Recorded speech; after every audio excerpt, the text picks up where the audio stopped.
we usually get 600 or 700 letters a day. We always read all of them, and that's quite a challenge when interest goes up. Recently, with all the hoo-ha over prorogation of Parliament, and particularly with the ins and outs of Brexit, the readers have been very excited by that, and some days recently we've had 1,300 letters a day. The thing is that we do it in the office, we share it out amongst the people on the desk, and it's something which is done 7 days a week.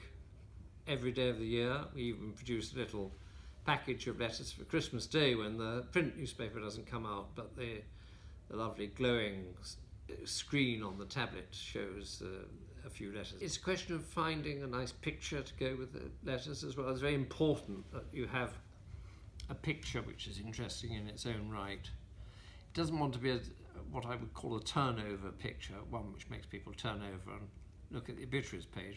My first job on the Telegraph was helping out on the letters page on the Sunday Telegraph in the early 1990s.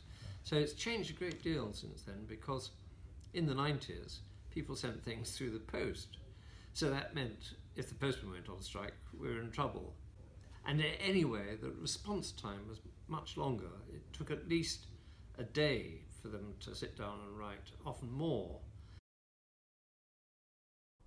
If you think about the history of newspapers, they actually started as letters. That's why we talk about correspondents and journalists and dispatchers, from the front line. So that idea of people writing in has always been part of journalism. But above all, I think it was people wanting to have a conversation about the news.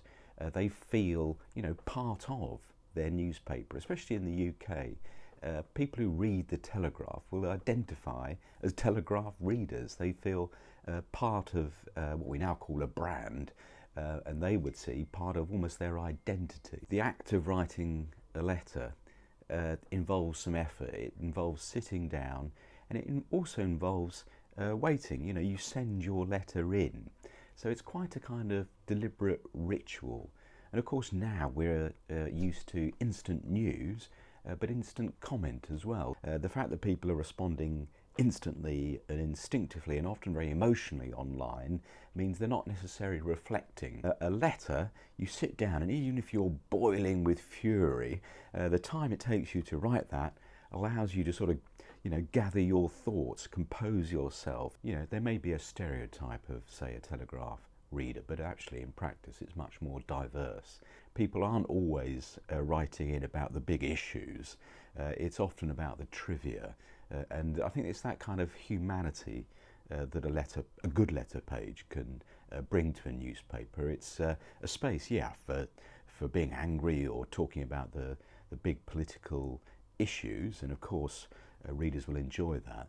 But I think a good letters page, like the Telegraph's, reminds us that there's more to life than the front page news.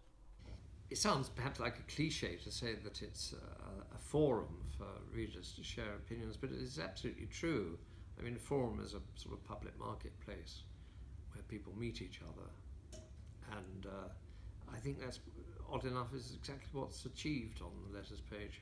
We have this very funny thing which we started 10 years ago, which is to publish a book of unpublished letters, the Daily Telegraph, just before Christmas. People like to give it to each other because sometimes they get a letter in the book of unpublished letters when they haven't had a letter on the letters page. But there's quite a lot of competition to get into the unpublished letters book.